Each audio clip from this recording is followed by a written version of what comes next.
할렐루야.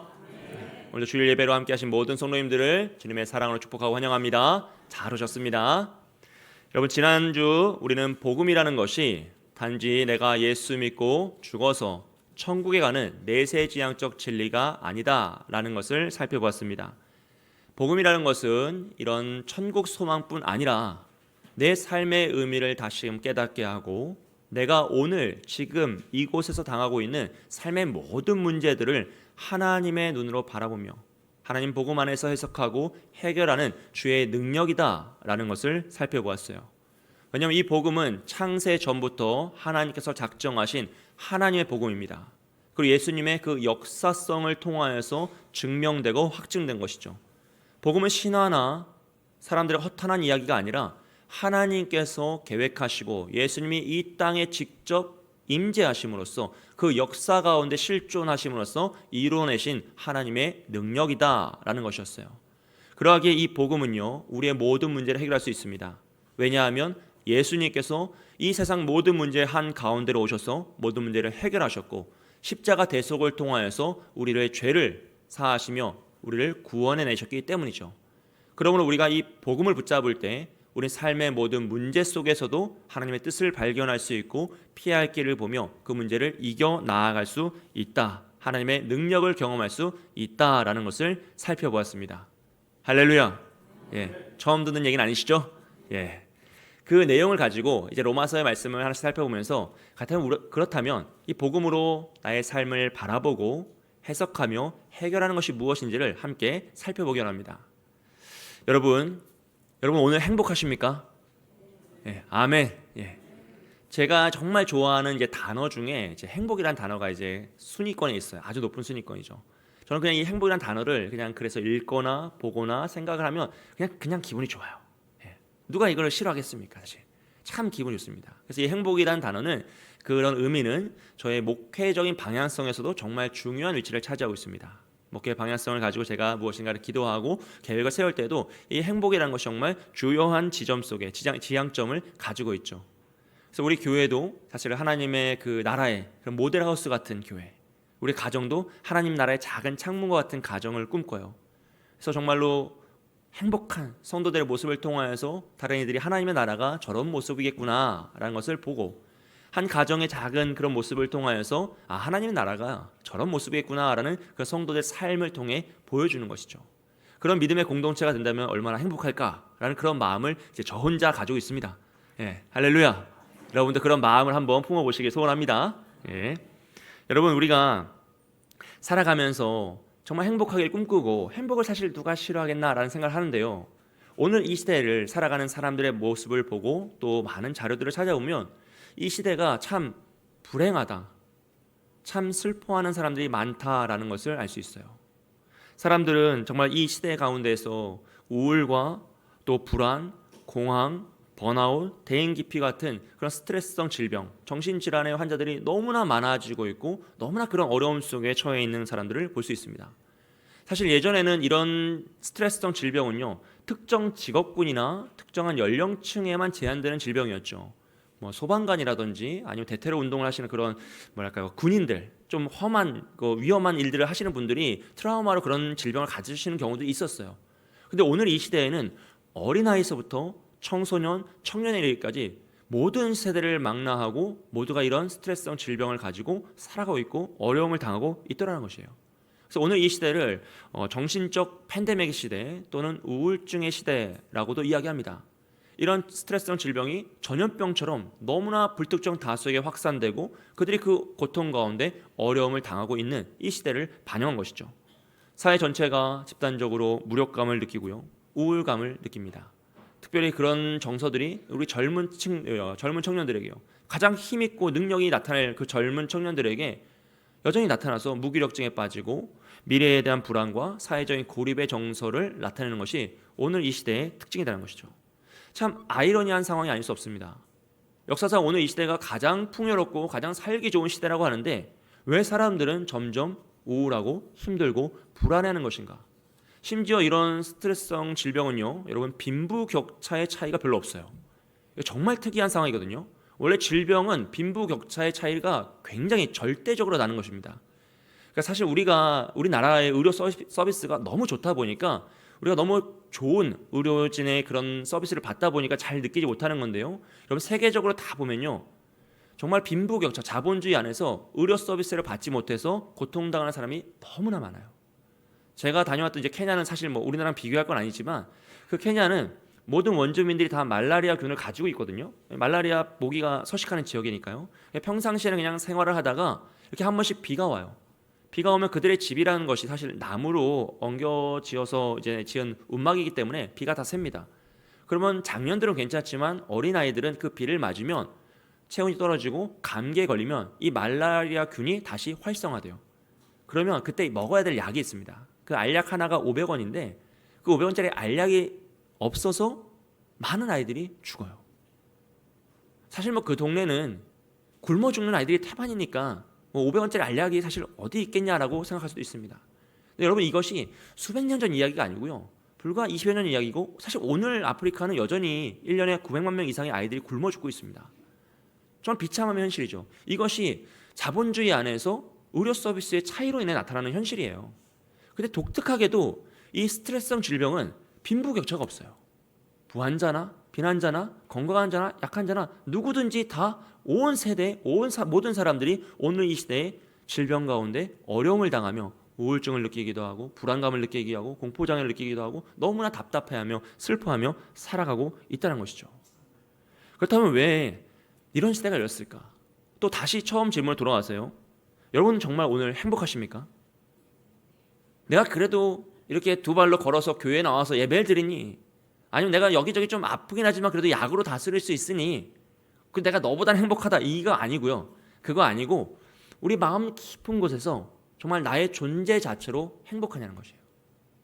내가 이 땅에 오늘 이 시간 존재하는 것, 하나님이 나에게 생명을 주셔서 하루를 살아갈 수 있는 것, 하나님이 나를 너무나 지극한 사랑으로 오늘 이곳까지 이끄셨다는 그 사실, 나의 나 된 것이 오직 하나님께 있고 이런 나를 하나님이 이토록 사랑하셨는가, 그 사랑 앞에서 그 하나님 안에서 내가 존재성을 발견하여 그 행복감을 누리고 있냐는 것이에요.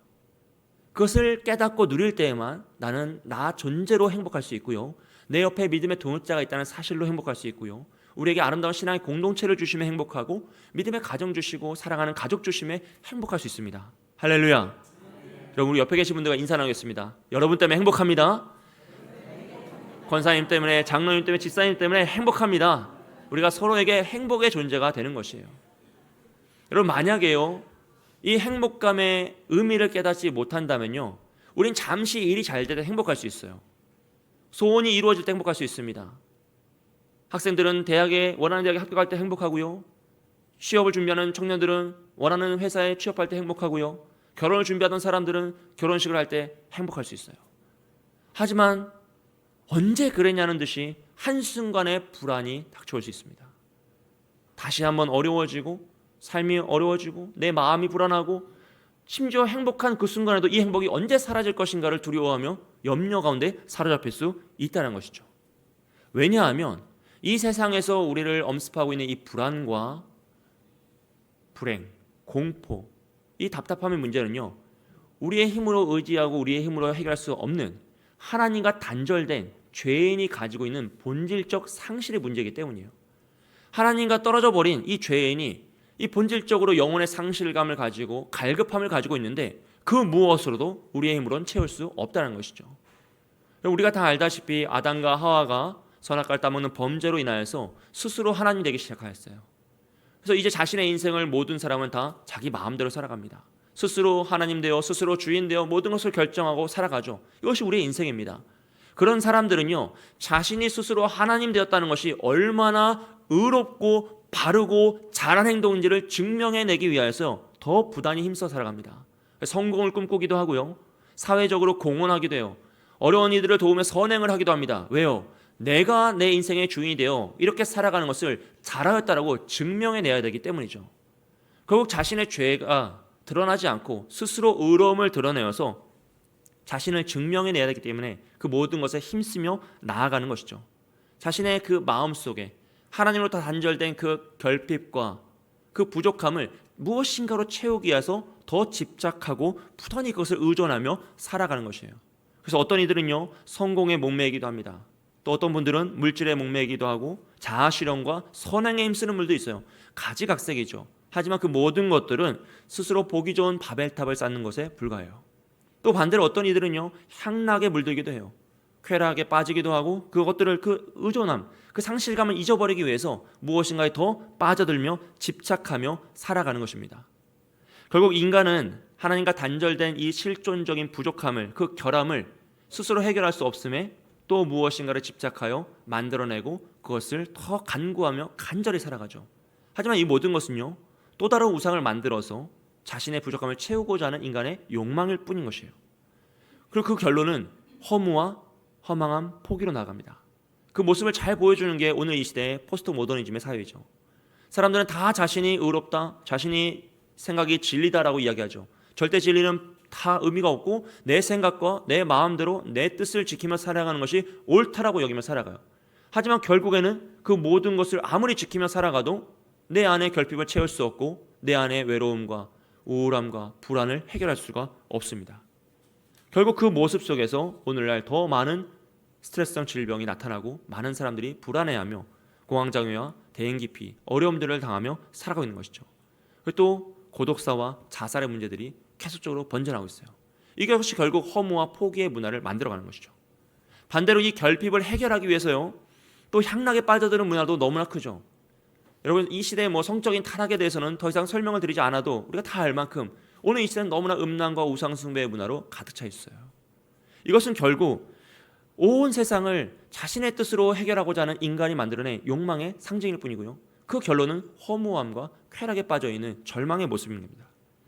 그럼 반대로요, 만약 누군가 나는 이 모든 것에서 자유하다, 나는 평안하다, 나는 외롭지 않고 우울하지 않고 불안하지 않고 나는 진정한 참된 행복을 누리고 있다라고 말한다면요, 여러분 그 사람의 행복이 무엇에 근거했는지를 반드시 확인하셔야 됩니다. 오늘 우리가 행복하다라고 이야기한다면 오늘 우리의 행복은 무엇에 근거하고 있는지 여러분 스스로 점검을 하셔야 되는 거예요. 오늘 이 시대 깨달음으로 말미암아서 행복함을 주장하시는 분들이 있어요. 학문에 열심히 연구하고 자신의 그 연구의 학문들이 좀 더 사회에 반영하고 좀 더 진보적으로 나아가는 그런 모습을 통해서 참 기뻐하면서 행복함을 이제 주장하는 분들도 있습니다. 또 물질을 많이 모음으로써 소유함으로써 그것을 기뻐하시는 분들이 계시죠. 또 건강을요, 또 평안한 삶으로, 아니면 나는 그래도 살 만큼 살아서, 아니면 나는 욕심이 없어서 해탈해서 나는 행복하다라고 주장하시는 분들이 많이 있죠. 다양한 이유로 이제 행복을 주장할 수 있습니다. 하지만 여러분, 만약 그분들이 행복을 주장하는 근거가 사라진다면 여전히 그들은 행복할 것인가를 고민해 보셔야 돼요. 나의 깨달음이 다 사라지는 순간이 있습니다. 나의 건강이 다 사라지는 순간이 있어요. 나의 물질을 다 내려놓아야 하는 순간도 있습니다. 나의 평안이라고 생각했던 그 순간들이 다 무너지고 내 삶에 곤감이 찾아올 때가 있다는 것이죠. 그때도 여전히 우리는 행복을 논할 수 있는가라는 것을 되돌아봐야죠. 사랑하는 여러분, 참된 진리가 없이는 참된 행복은 있을 수 없습니다. 참된 진리, 예수 그리스도의 복음이 없이는 우리는 행복을 발견할 수도 없고 찾을 수도 없고 누릴 수도 없습니다.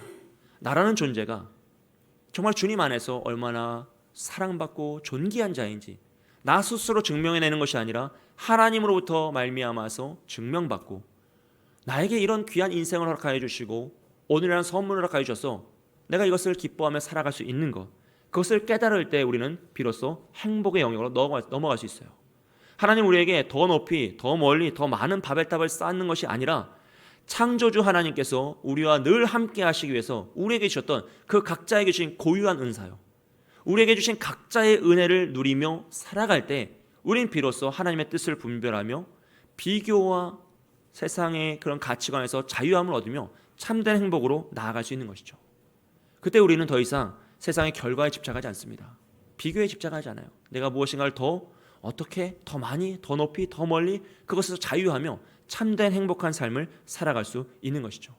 심지어요, 여러분 가진 모든 것을 잃어도 우리는 행복할 수 있습니다. 물질이 사라지는 그 순간에도 하나님은 여전히 나의 하나님 되시고 나를 붙드시기에, 건강이 연약해지는 그 순간에도 하나님 있는 모습 그대로 나를 사랑하시며 나를 자녀 삼아주시기에, 오늘 이 시대의 사람들을 괴롭히고 있는 알츠하이머라는 질병 속에서 나의 기억이 사라지고 세상의 이야기로 인간의 존엄성이 사라지는 그 순간에도 하나님은 나를 탓하시거나 책망하시는 것이 아니라 여전히 극진히 사랑하시며 나를 품어주시기에 우리는 그 순간에도 하나님으로 말미암아 행복할 수 있는 줄 믿습니다. 여러분, 그것이 복음이죠. 세상이 감당하고 세상이 이해하고 세상에 줄 수 없는 하나님만이 줄 수 있는 복음 안에서 우리가 내 존재를 깨닫고 이 세상을 이해하며 문제를 해석하며 해결해 나아갈 때 우리는 참된 행복함을 누리며 자유의 삶을 살아갈 수 있다는 것이에요. 그리고 그렇게 행복함을 살아갔던 사람들 중에 한 사람이 바로 오늘 로마서를 작성한 바울이죠. 여러분, 바울은요, 지난주에 1절 말씀에서 자기 스스로를 예수 그리스도의 종으로 표현했어요. 여러분, 누가 종이 되고 싶어하는 사람이 있겠습니까? 오늘 우리에게도 다 종이 되고 싶으신 분이 계세요? 다 상전이 되고 싶잖아요. 뭐 저만 또 그런 것처럼 그러시지만 그렇지 않아요. 우린 다 상전이 되고 누군가의 높은 자리에 서서 통제하고 싶고 일을 시키고 싶지, 누가 낮은 자리에 내려가서 일을 하며 섬기며 겸손하지만 뭐 그게 도대체 무엇이, 그 마음이 있다는 것이죠. 근데 바울은요, 항상 스스로를 종으로 표현하고 더 낮아지려 하고 겸손을 나아가죠. 우리가 다 아는 것처럼 바울은 이제 원래 사울이었잖아요. 사울이었다가 바울이 된 사람인데 사실 이 사울과 바울은 차이가 없어요. 사울은 그의 이름을 히브리식으로 읽는 것이 사울이고 헬라식으로 읽으면 바울일 뿐입니다. 그런데 바울은요, 그가 쓰는 모든 서신서를 시작할 때 파울로스라고 하면서 자신의 이름으로 시작해요. 나 바울은이라고 시작하는 거예요. 그의 이름은 사울도 있었고 바울도 있었는데 그는 항상 바울이라고 이야기합니다. 그리고 그가 서신서에서 딱 자신의 이름을 사울로 표현하는 장면은 그가 다메섹 도상에서 예수님을 만났을 때만, 그 이야기를 할 때만 딱 사울이라고 표현하고 나머지는 다 바울이라고 써요. 왜냐하면 그가 사울로 살아갈 때 그는 어떤 인생을 살았습니까? 스스로 높아지는 자였어요. 스스로 하나님 되어서 율법을 지킴으로 자신의 의를 드러내기 위해서 더 수단과 방법을 가리지 않았죠. 사람의 생명을 빼앗아조차도 자신의 의로움을 드러내기 위해 힘써 달려갔던 자가 사울입니다.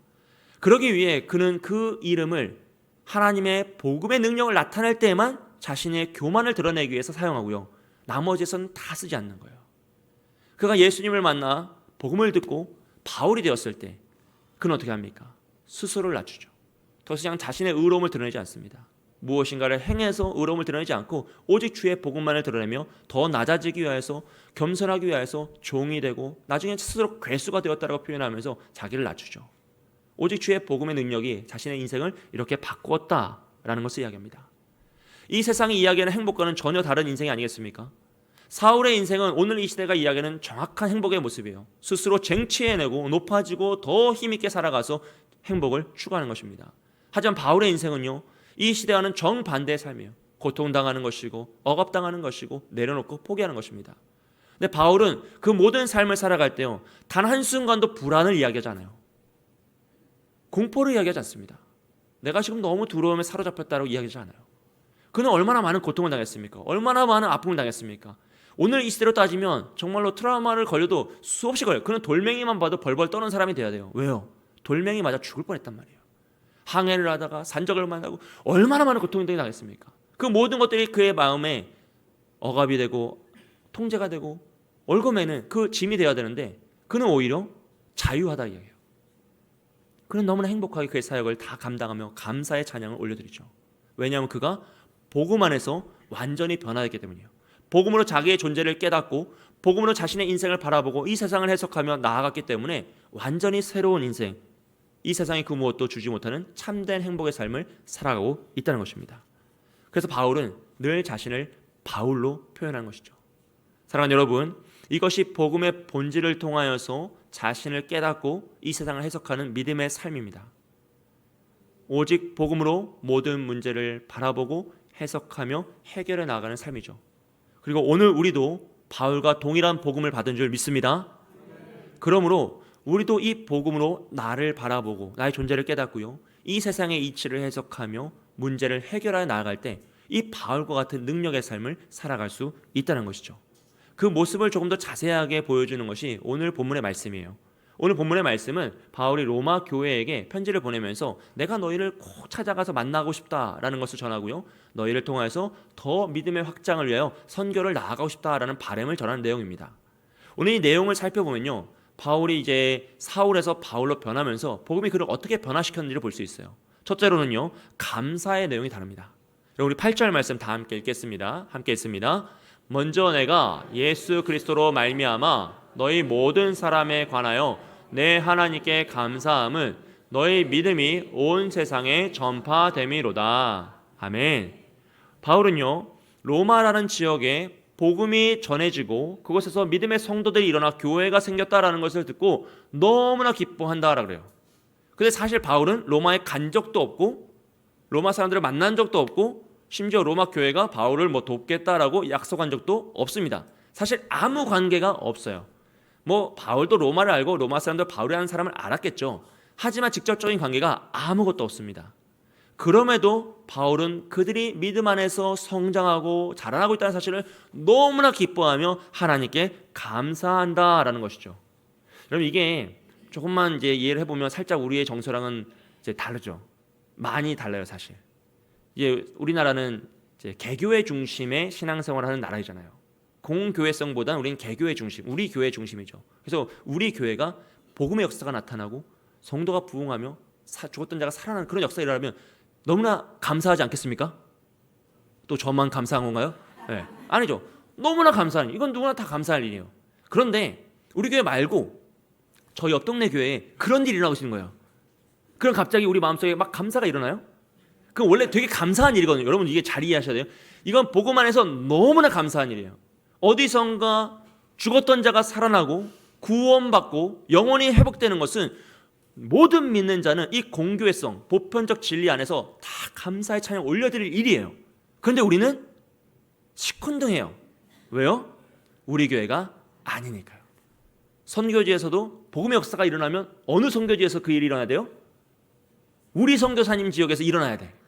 우리 선교사님을 통해서 그 일이 일어나기를 바라는 것은 인간의 마음이죠. 네. 근데 바울은 뭐라고 하죠? 자신이 개척하고 복음을 전해서 일으킨 성도들이 자라서 자신이 드러나고 자랑하는 그런 거 아니고 자기가 전혀 상관이 없는 사람들인데도 그들이 복음 안에서 바르게 자라나고 있다는 사실을 너무나 기뻐하며 감사한다는 거예요. 여러분, 오늘 우리 자녀들이 믿음으로 잘 자라나서 서울대 가면 좋아요, 안 좋아요?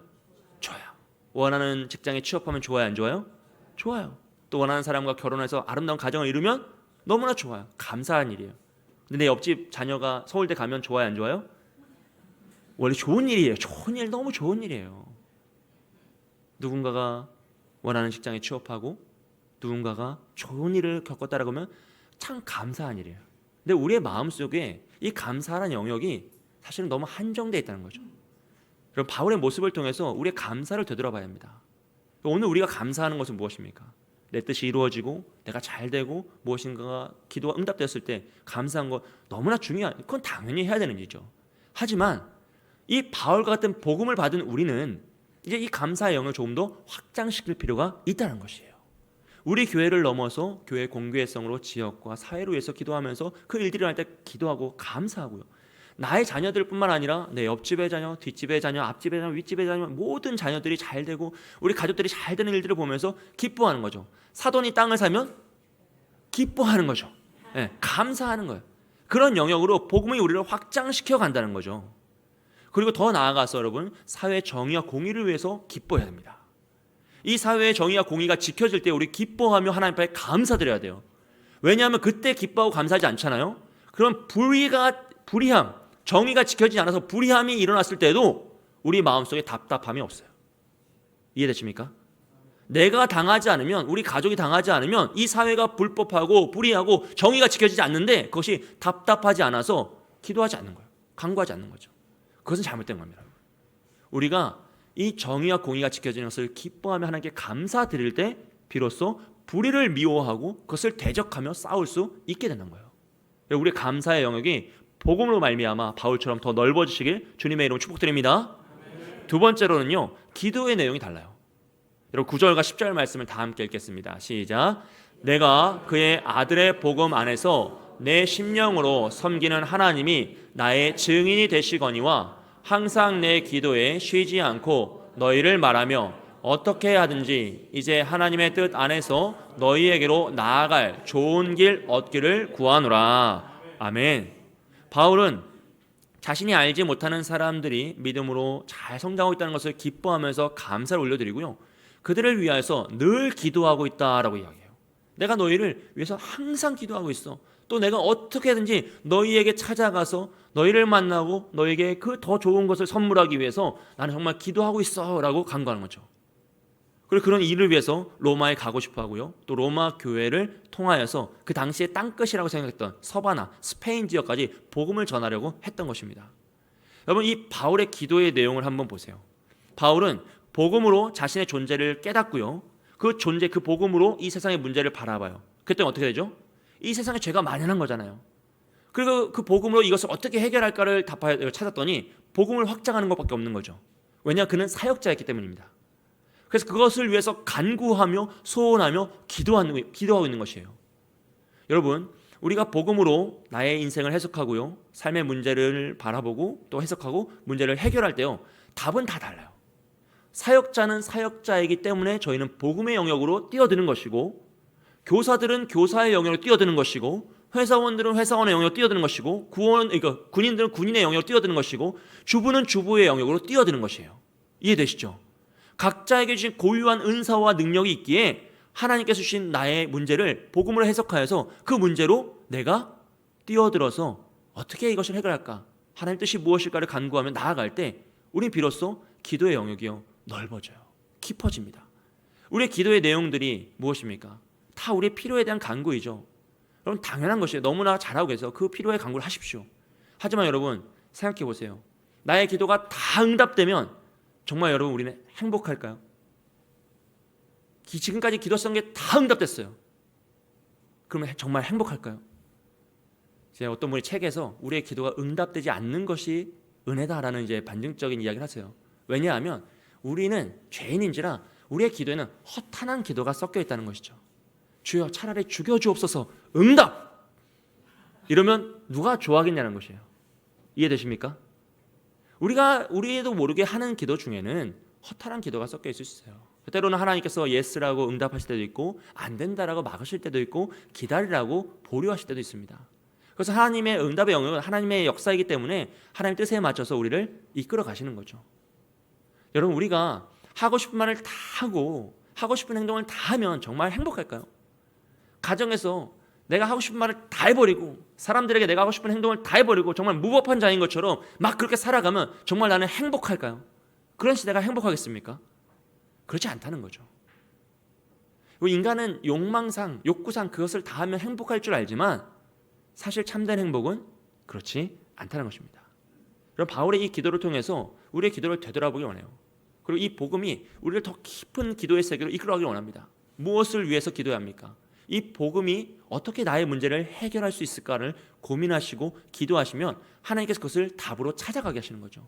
그 과정이 기도이고, 기도를 통해 우리는 그 정답을 발견하면서 나의 문제를 복음으로 해석하고 해결하는 그 능력의 삶을 살아갈 수 있다는 것입니다. 사랑하는 여러분, 복음으로 말미암아 여러분의 기도가 더 깊어지시기를 소원합니다. 마지막으로는요, 선물의 내용이 달라요.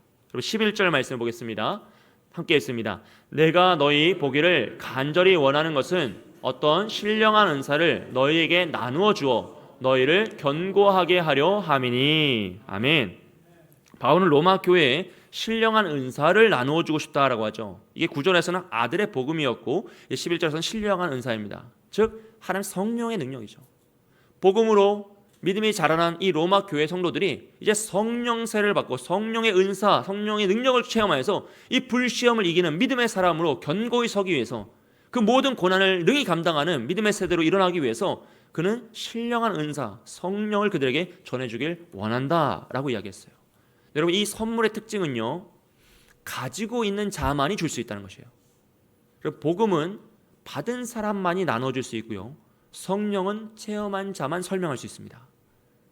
가지고 있지 않은데 줄 수 없고요, 체험하지 못하는데, 내가 알지 못하는데, 누리지 못하는데 그것을 설명해낼 수가 없다는 것이죠. 그래서 가지고 있는 자만 이 복음의 능력과 성령의 능력을 전달할 수 있고 알려줄 수 있는 것이죠. 베드로와 요한이 성전에 기도하러 갈 때 그 성전 미문 앞에서 안진뱅이가 앉아서 구걸하고 있었죠. 그가 원했던 것은 은과 금이었습니다. 근데 베드로가 뭐라고 하죠? 내게 은과 금을 얻으나 내게 있는 나사렛 예수 그리스도의 이름을 명하노니 일어나 걸으라 하고 그의 손을 잡아서 일으켜 세워버렸어요.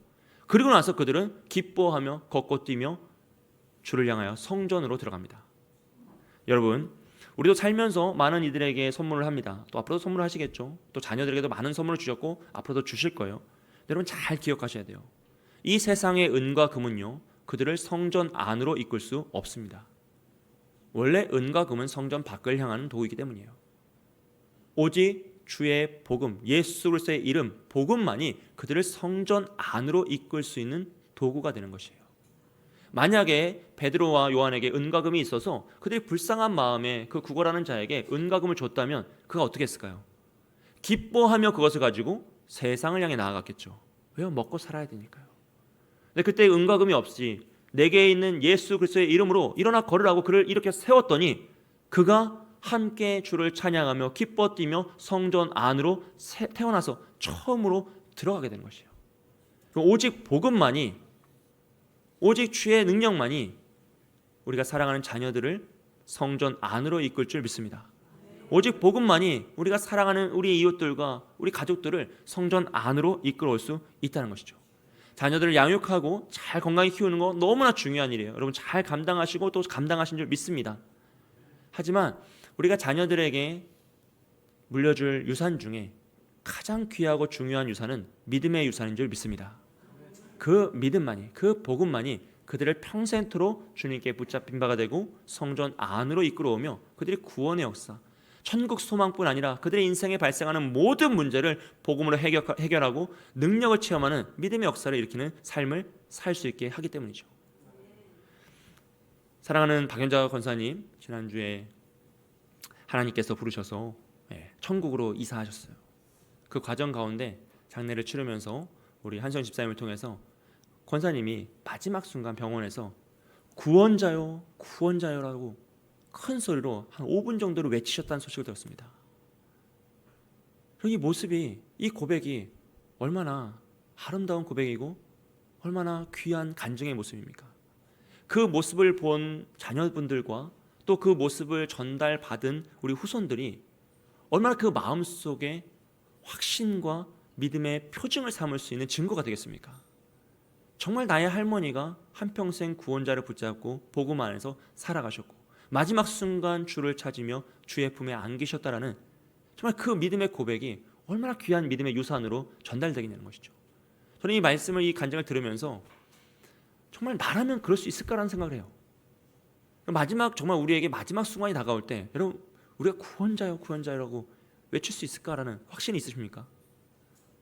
정말 그 믿음이 우리에게 확신을 다가올 때 우리 또한 이 박연자 권사님이 한평생 함께하다가 먼저 떠나시니 너무나 아쉽고 슬프고 다시 보지 못함이 씁쓸하지만 그분이 마지막에 선물로 우리에게 준 그 마지막 모습은 너무나 귀한 선물이라는 것이죠. 그 모습을 기억하십시오. 우리가 직접 보지 못했지만 귀한 소식을 들었습니다.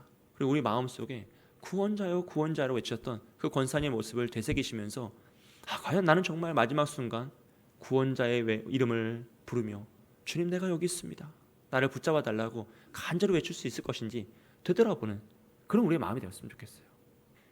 사랑하는 여러분, 모두 행복하시길 축복합니다.